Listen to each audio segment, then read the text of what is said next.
morning, folks. 5:57 on the West Coast. 19th of October, 2023. Happy heavenly birthday, Mama.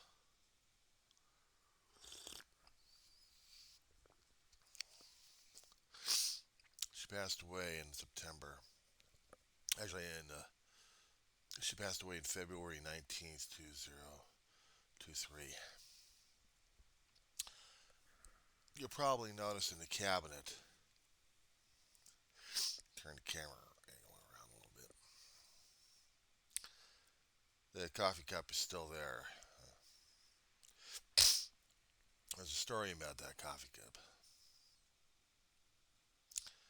Family were deciding to take a fun trip over to a nearby pick and save when they were called these days. They're called big lots and they cost a great deal. But back then, just a few pennies, you get a good deal on stuff.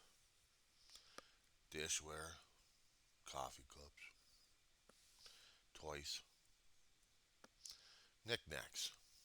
I love shopping for knickknacks. She loves shopping for them. But she likes shopping for coffee cups. She always wanted to find that one special, or maybe two special coffee cups that meant a great deal to her. And she had found it. Two of them, in fact. Kept warning me, be careful with these, John.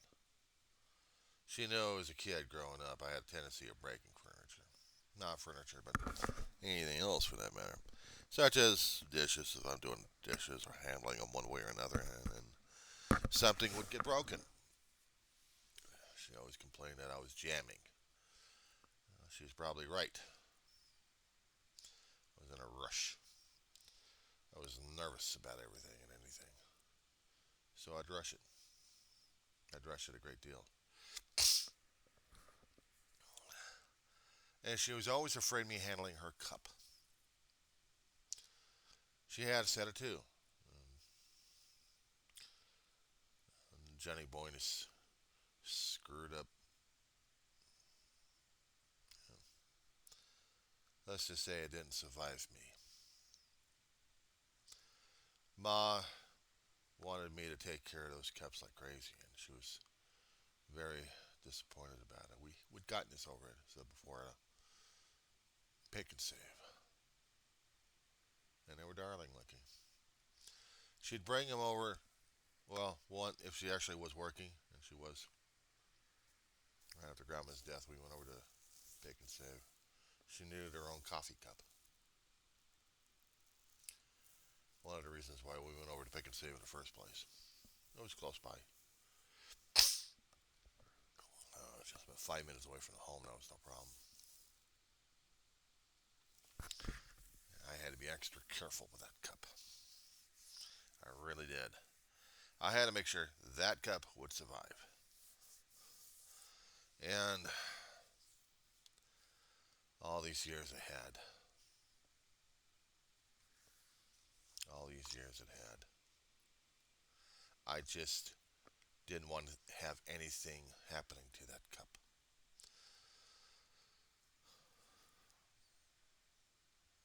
Dave and I never touched it for anything. We'd wash it. We kept it boxed up somewhere after she died.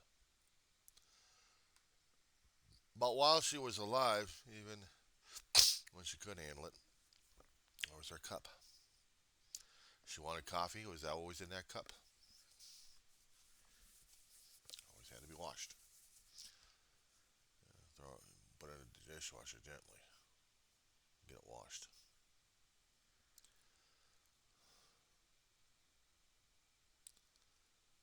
It's one of the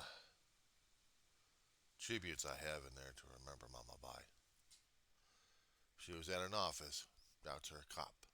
You didn't touch it. That was her coffee cup. Mary Ann's cup.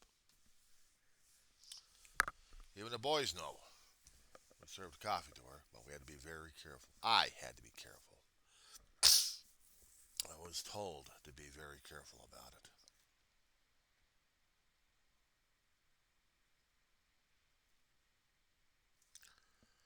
I lost track once in a while of her birthday after her passing. And after David's passing, it gets even harder and harder to deal with.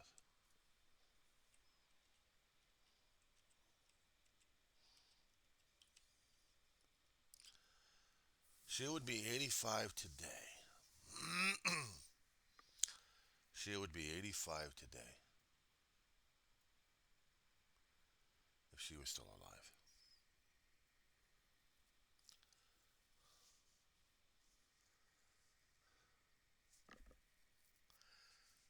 I remember after the passing of her, I'd had to contact counselors about how I felt about today. Funny thing is that I barely remember if she's coming into my dreams or not. I would probably would talk about it, but not this morning. I don't know if this means that Johnny no longer needs his mama, or mama no longer needs her Johnny. Or maybe it just doesn't mean anything at all. And how am I feeling about this morning? I still miss the living crap out of her. I miss the crap out of my big brother. And I'm not touching that coffee cup. There's also a trucker's ashtray in there. My brother used that butt kit constantly, wherever he went. Basically, if it was in the house or traveling on the road, it would be his butt kit. Even in here, we got rid of all the ashtrays. I was his butt kit all the time.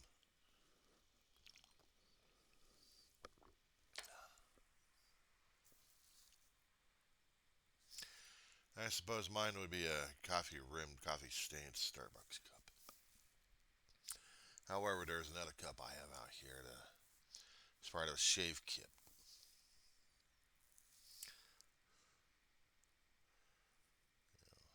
Old barbers would fix their lather up so they can shave the person's face in cups like that. And also, it makes a good coffee cup when it's washed out.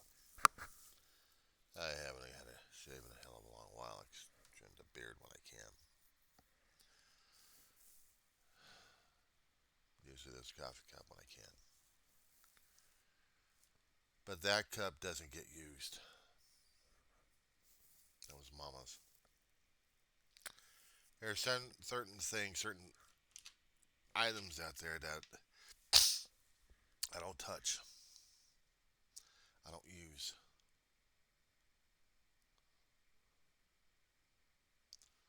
There are certain things that are important to me. That cup is one of them. I can't find its like anywhere. That's why I have to be very, very careful with it. It's like losing a piece of Mama.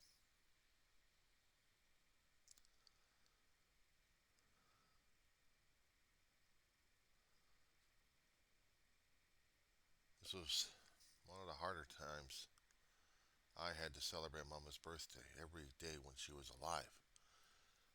Dave and I, we knew what it was like to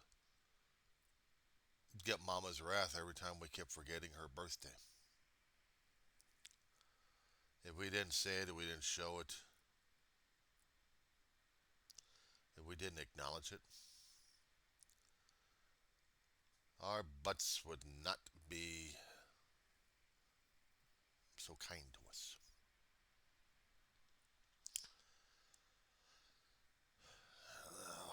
Younger heydays,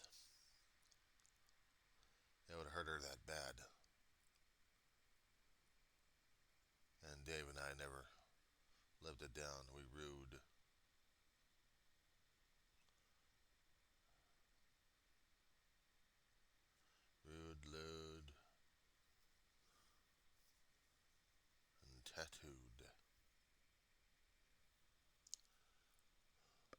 Same thing goes for Mama's Day. Mother's Day for a lot of people. Dave and I called it Mama's Day. We celebrate the mama. Besides the birth, the day to celebrate all mothers, or else we called it Mother's Day. We'd listened to that song a long time ago. Hello, mother. Hello, father. Ma never caught our act. I wish she could have. Dave and I are doing this when we a lot older. That would have been something for her to come out with us, but she didn't. Oh, she had. She probably would have enjoyed the atmosphere. We were still living in Reseda at the time, between 90, 93 all the way through '05. And the last years before we moved out to the from the San Fernando Valley to the Antelope Valley, Dave and I went over to El Torito and to a few other places to do karaoke. It would have been something for Mama to hear it. Dave would tell her all about the Louis Armstrong imitations. I'd tell her how much I do the hello mother, hello father, and not to mention they're coming to take me away. A lot more acrobatics in those days.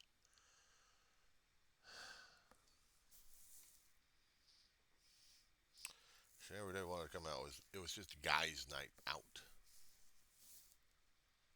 It was either Thursday or Friday that they would have karaoke.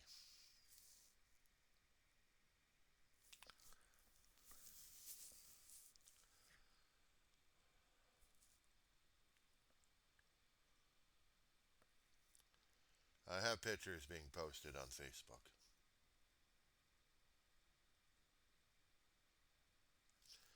In her heyday in her youth. Happier times just to celebrate her without showing the other pictures. Picture of her going over to Disneyland and celebrating, and then Disney would celebrate with her. Made it special. Made the whole day special.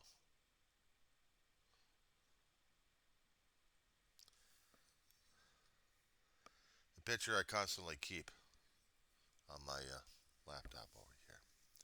That's where we went to Disneyland. Dave had to get a scooter for himself. His knee was always giving him shit. And Mama had her built scooter, and that damn thing was a pain in the ass to put together. Well, we did get the thing charged up the night before, tear it apart, put it into the van we actually had at the time, or station wagon, whatever car we actually had available. I forgot which one we had.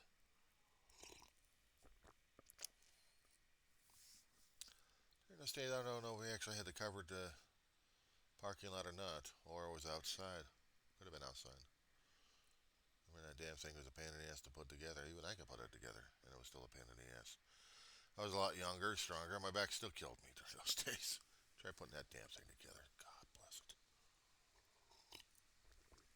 Motor mount had to be hooked up to the chassis. The chassis is where the control arm is. You'd go up and down with the basket on the thing. Those batteries were heavy in hell when you put the motor mount next to into the chassis where she was going to sit down on. Chair was cumbersome as hell trying to get it into the hole, but I got it into the hole. But before I did that, I had to put the damn heavy ass batteries, like 50 pound each thing. You put it in there, two slots, velcro them together so they don't move around.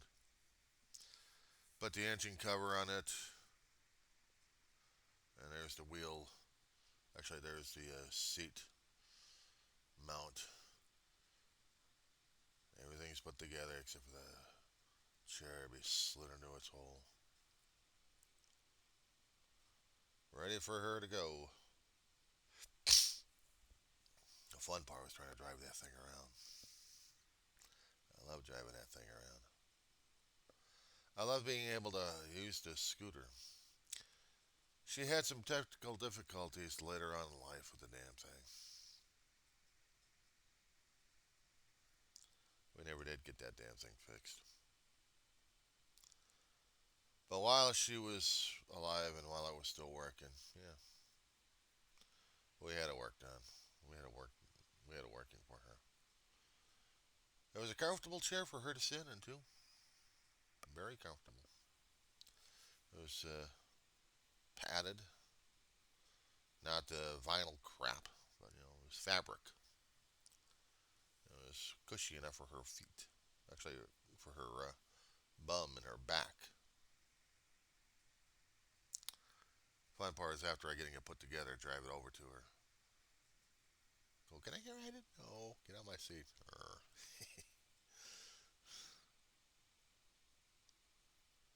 Just watch the feet, ma. Watch the feet. Well, she'd watch the feet, all right, if I was right behind her. Run right into my damn feet, or she was a terror on the thing. I mean, sometimes if people weren't watching and people weren't paying attention around her, and if she wasn't paying attention, crunch. Oops, sorry. Ma, that's my feet again. Whoops. Yeah, right.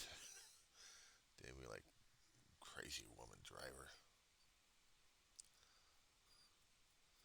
John, watch the feet. Too late, Dave. I already had it already. I'm surprised my feet didn't get broken by her.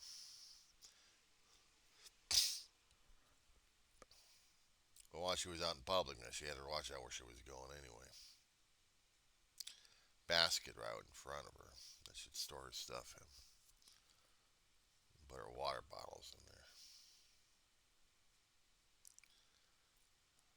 Of course, the seat had a back, had a back pouch in it. Yeah, but we made sure that her personal stuff was protected. We made sure of that. When she got older, wasn't able to use the scooter as much. We got her a wheelchair. I was still a schlub. I was still a schlep. I schlep her on her stuff. If I was going with her, that's what I'd do.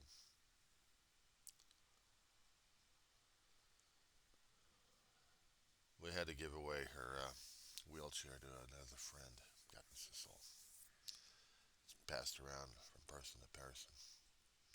Unfortunately, her scooter was in so much disrepair, we had to leave it behind. We couldn't get that damn thing to work after she died. It became just there.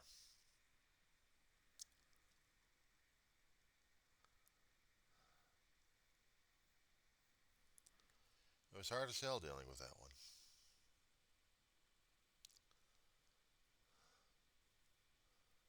But while she was in it, while she was actually able to get around, she was able to enjoy herself. That's why I kept remembering to try to keep the Disney pictures as much as possible. It was a major memory that we actually had for a family to get together and have fun with each other. We made it a day, a magical day. There have been times that she was hard nosed at times, not growing up just as a kid. She had to be hard nosed on some occasions when dealing with Grandma and Aunt May back in the late 70s when they were still alive. We were living in Arleta at the time on Wingo and Beachy area. House with an acre of land, or actually half acre. A little bit of a horse ranch of sorts. While I get this repaired, but It was still a good place to be. I liked it. It scared the hell out of me though. We still had crows in the area. It scared the frack out of me at night. I'd hear them. I'm like, are they going to attack me? Are they going to attack me? I was a kid with imagination during that time. My mom was still was barely getting around with or without a back issue. Lifting grandma up around strained her back that she had to lay down for a while. And the we had a den that was turned into her bedroom. She had to be in traction for a long while. I remember that much.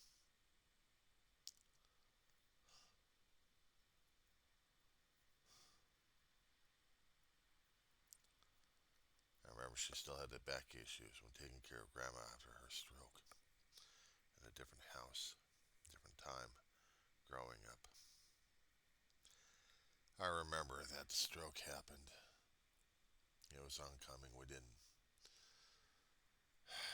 know it, see it. We didn't see the signs. There were no signs. It just happened. Ma and grandma had it out. We just moved from the house in Arleta over to a place on McKeever Street in Granada Hills, right by Kennedy High School. Ma and grandma had it out. And grandma decided at the time she was going to be out. She was going to be visiting her relatives out in San Diego. Punchy and the boys, she said. Punchy was the nickname for Uncle Bob, or Robert Cameron is the full name. But everyone called him Uncle Bill. I don't think anybody ever called him Billy, just Bill. That was the nickname for him. I called him Uncle Bill.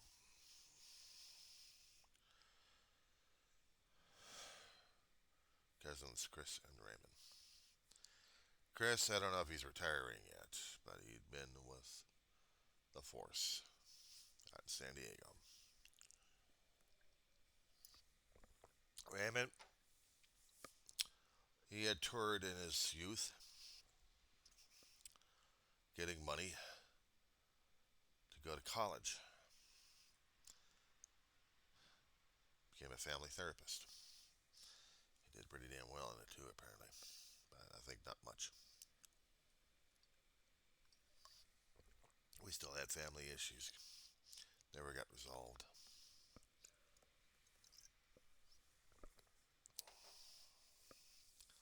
Still black sheeped. Grandma came down to San Diego. Just give Ma some space. The next thing I know, it's right after 7th grade. Just survived a semester over there. I'm starting up a new semester in the 7th grade.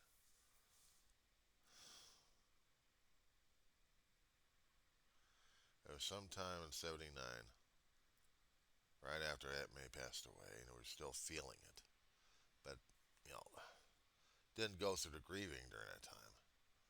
We were still going through survival mode. Grandma flew out to San Diego, and then next thing we hear, she's in the hospital.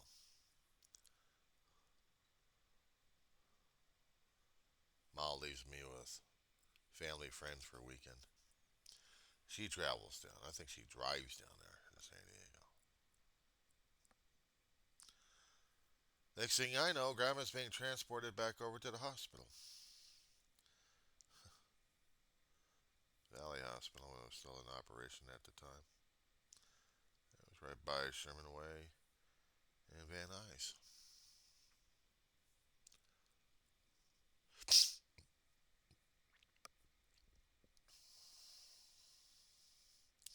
For a few weeks, she was getting stabilized over there. Ma was making arrangements, fighting the family. She was going to take care of Grandma. I mean, hell, she was already taking care of Grandma anyway, and something happened. This changes the whole dynamics during those days. whatever. She never did talk about it. I don't know if she ever talked to Dave about it in detail. She probably did. But I don't think he ever talked to me about it in great detail about what the hell happened. The only thing I know is getting ready to. I was helping with a few other friends helping out. We're getting one particular bedroom ready for Grandma. Instead of her going to be sleeping in her own bed, she sleeps in a hospital bed. And these 3 to 4 years we're living in that place. She was in a hospital bed. All throughout junior high, the remaining years from 7th through graduation, and then 10th grade, Grandma was alive. And Mama was the caregiver. Family down. We had family out in Bell. We had family in San Diego where Grandma was going to be visiting. They tried to help her every once in a while. It was still on Ma. She was a brave woman. She had a hell of a lot more grits. She had a lot more savvy. She was learning about more how to keep the finances.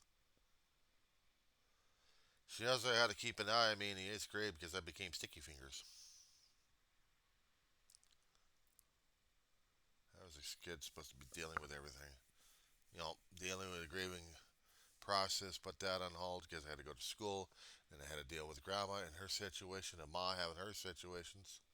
Her conniptions fit sometimes. God forbid you don't touch your candy. Mm-mm. She liked Kit Kat. She liked Milky Way on some occasions. Not crazy on the Mounds or Snickers or anything else like that. I mean, she'd go for Reese's. Whatever her fancy was. You just didn't touch her candy. It was in the refrigerator and chilled up for her, and you just didn't touch the mama's candy. You didn't. It was an unwritten cardinal rule. All hell would be breaking forth if anybody ate her candy.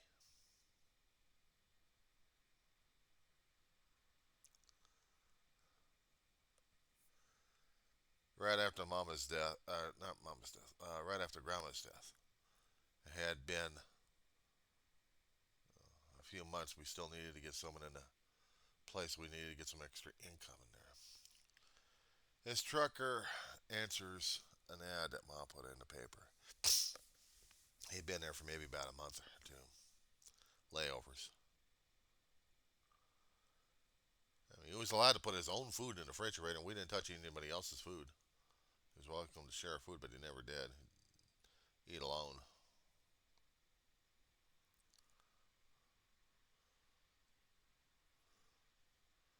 He touched Mom's candy. I mean, he rang up our phone bills like crazy. And we were still having problems trying to balance the budget.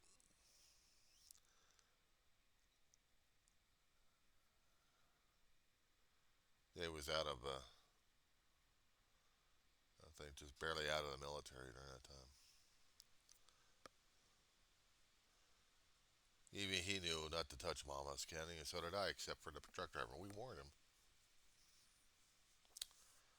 We threw his ass out because of that. He didn't touch Mama's candy.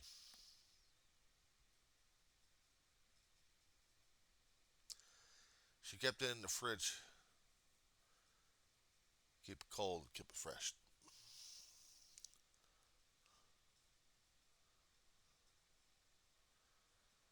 We also had Mama's cup.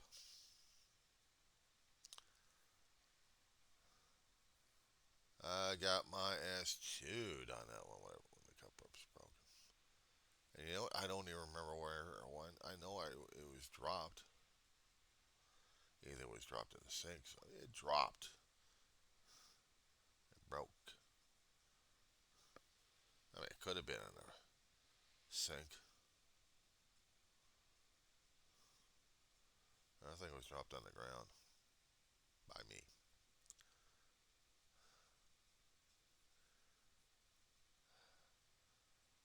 That other cup,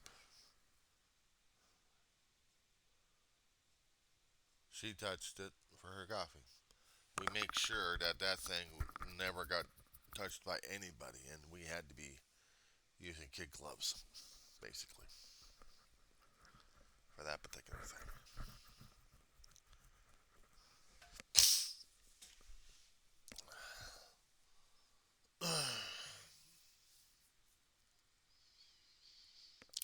She loved watching British shows when we can get them, comedies, dramas, mysteries.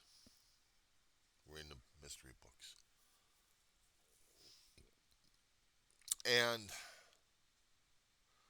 in the last years of her life, when she was still able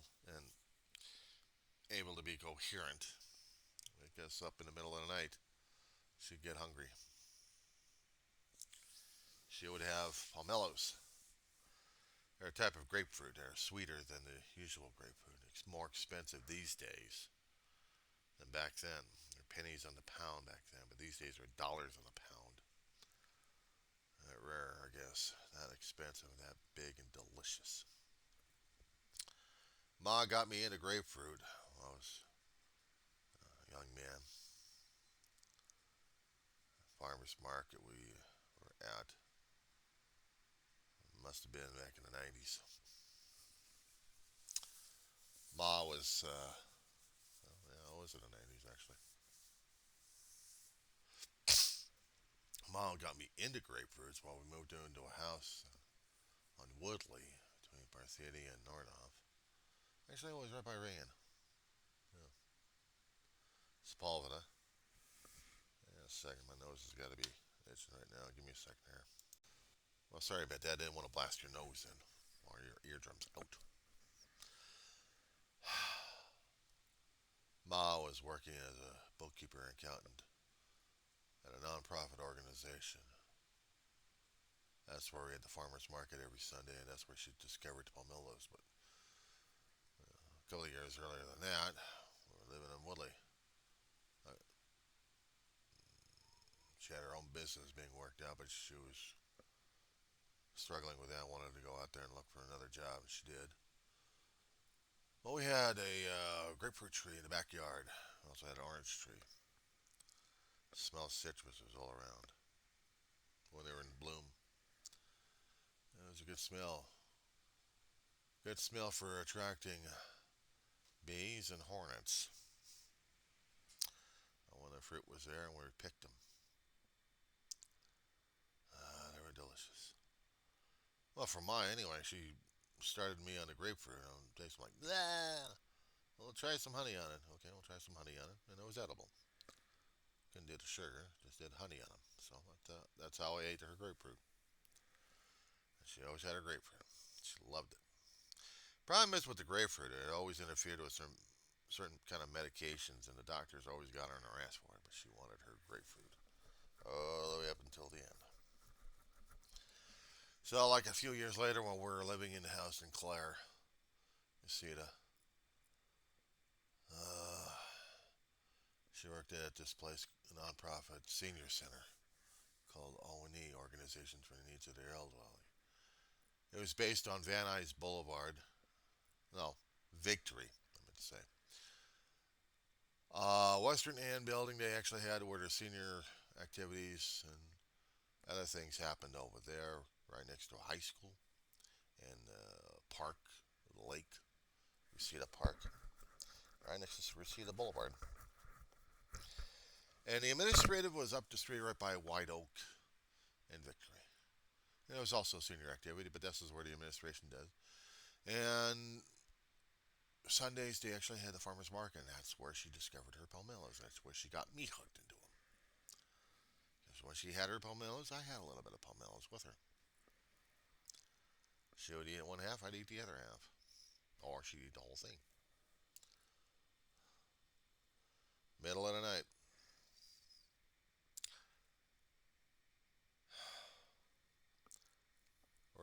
here in AV, I'm still doing 24/7 on her, despite the fact if I was working or not. I still did 24/7, which meant in the middle of the night, screw the damn sleep, I'd get the kitchen fired up, and so would David. Cook her something to eat: eggs and bacon, toast, and pomelo. And don't forget the coffee, and don't break the damn cup. I was always warned about that one. Well, Johnny, you always keep breaking things. Ma and Dave would always get on my ass for that one. Always did.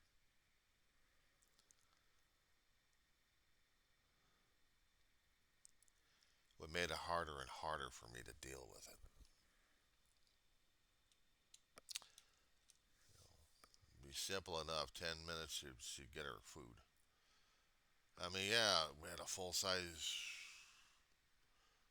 standard stove, gas burning. Not this electric piece of crap we got. One particular pan, about 4 or 5 pieces of bacon in there, or actually the whole slew. We cooked the whole damn thing in if we had to, but I threw them in a plastic bag, save it for later. That's the uncooked bacon. Another pan, the eggs would go in. Toasting machine, do the bread, get the butter out going. This damn thing worked, man. We were short order cooks during that day. Dave learned his major cooking skills in the Navy. That's why he was so good at cooking food at home a great deal those days. He tried to tell me a few tricks and trades, things I could handle and things I couldn't. I wish I had learned and been comfortable enough cooking a full size turkey when Ma was alive, but no, that was David's. And when Ma was able to, you didn't touch her and her bird. Of course, I'd do the food prep and then I'd do cleanup all over the damn place. What the hell?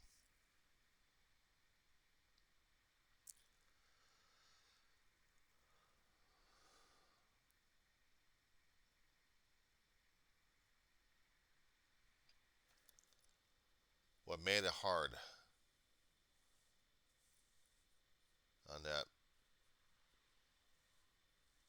birthday night of mine, day after, yeah, I forgot what age I just turned.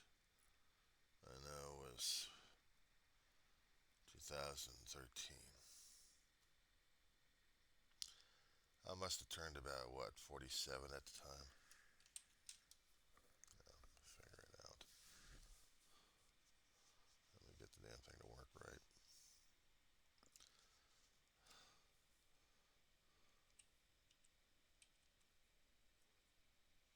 Uh, and when was it, 2013? Oh, yeah, it was.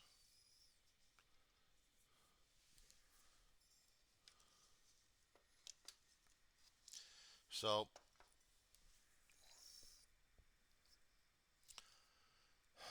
made it hard was the night right after my birthday. I remember as a kid, I remember Aunt May passing away because Ma tells me in the middle of the night, it was actually just after midnight, that Aunt May passed right after my birthday,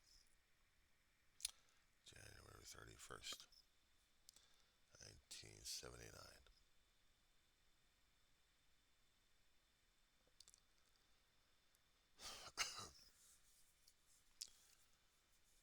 Yeah.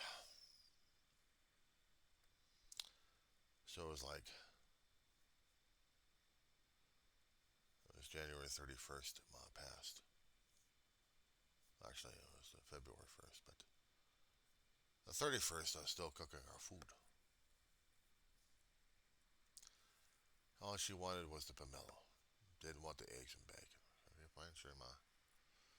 And during those days, I had already been injured on a job at a retail company. Damn, I got killed in the place too. Didn't matter. I'm still gonna serve my mama. Serve her grapefruit. Actually, her pomelos. We had maybe one or two left in the fridge. We were going to be getting some more. when he came back in. She was smiling as she ate him. Her body wasn't going to be able to digest him. Her body was shutting down, but we didn't know that. Or she probably knew it, but she still wanted to taste in her mouth, so I gave her a few.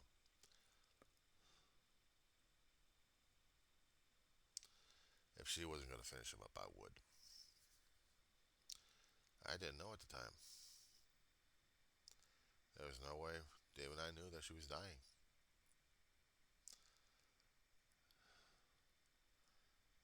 I guess in a way, this time she kept smiling and probably had a tear in her eye. She knew.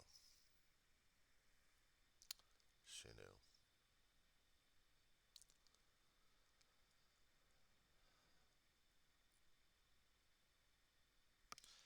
The pictures that she had from her last Christmas were special to me. The picture that I have above the one where David and Ma are, that was her last Christmas on Earth. And she was spending it with her little dog that barely could hold and pet.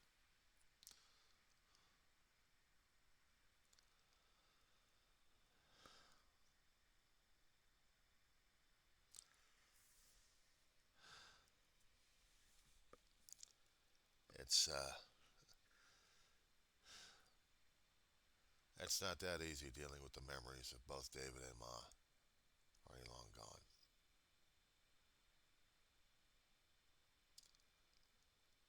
I suppose when I talk to my therapist next week, it's going to be quite eventful on that one.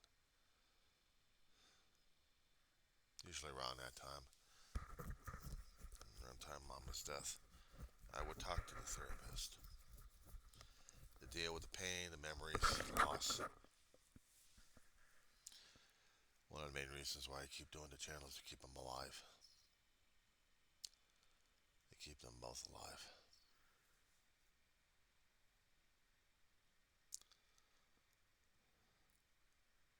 She had a song that still hurts like hell for me to listen to. So did David. Dave he's bound down because he liked Jerry Reed and he was a trucker. Yeah. Ma, because of a dear friend turned daughter to her, and sister of me and David, like Bette Midler, the divine one.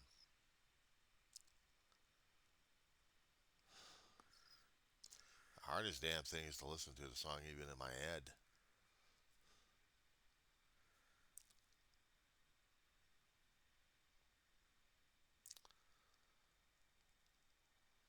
It was so beautiful that I have a hard time even with it.